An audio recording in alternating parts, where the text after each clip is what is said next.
સમાચારની વાત કરવામાં આવે તો કડી ખાતે જિલ્લા કલેક્ટરના અધ્યક્ષ સ્થાને principal meet and ideation workshop યોજાયો।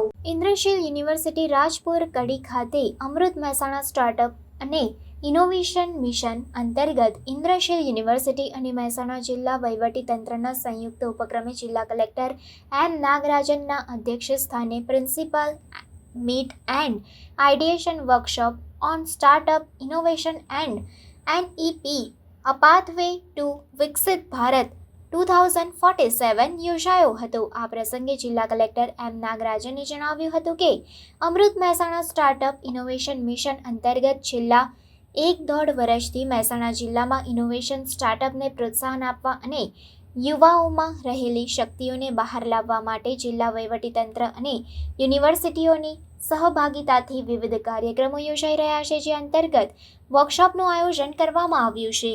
અમૃત મહેસાણા સ્ટાર્ટઅપ ઇનોવેશન મિશન અંતર્ગત છેલ્લા 1.5 વર્ષથી મહેસાણા જિલ્લામાં ઇનોવેશન સ્ટાર્ટઅપને પ્રોત્સાહન આપવા માટે અને યુવાનોમાં રહેલી શક્તિને બહાર લાવવા માટે જિલ્લા વહીવટીતંત્ર અને તથા સૌ યુનિવર્સિટીઓની સહભાગીથી પ્રોગ્રામ ચાલી રહ્યો છે।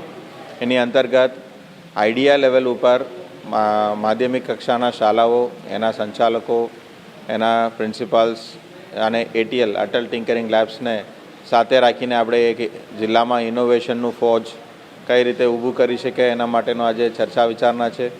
જિલ્લાના ઇનોવેટિવ ટીચર્સને પણ એમાં બોલાયા છે અને દરેક ATL અને અન્ય શાળાઓ સાથે મળીને ક્રિએટિવિટી તથા ઇનોવેશનમાં માધ્યમિક શાળાના બાળકોનું શક્તિને આપણે કઈ રીતે જોડી શકીએ છીએ એના માટેનો વિચાર અને આખા વર્ષ દરમિયાન પણ અલગ અલગ કાર્યક્રમો અને વર્કશોપ સેમિનાર યોજી બધાની ભાગીદારીથી આઈડિયા લેવલ ઉપર વધારે કામ થાય એના માટેનો પ્રયત્ન છે।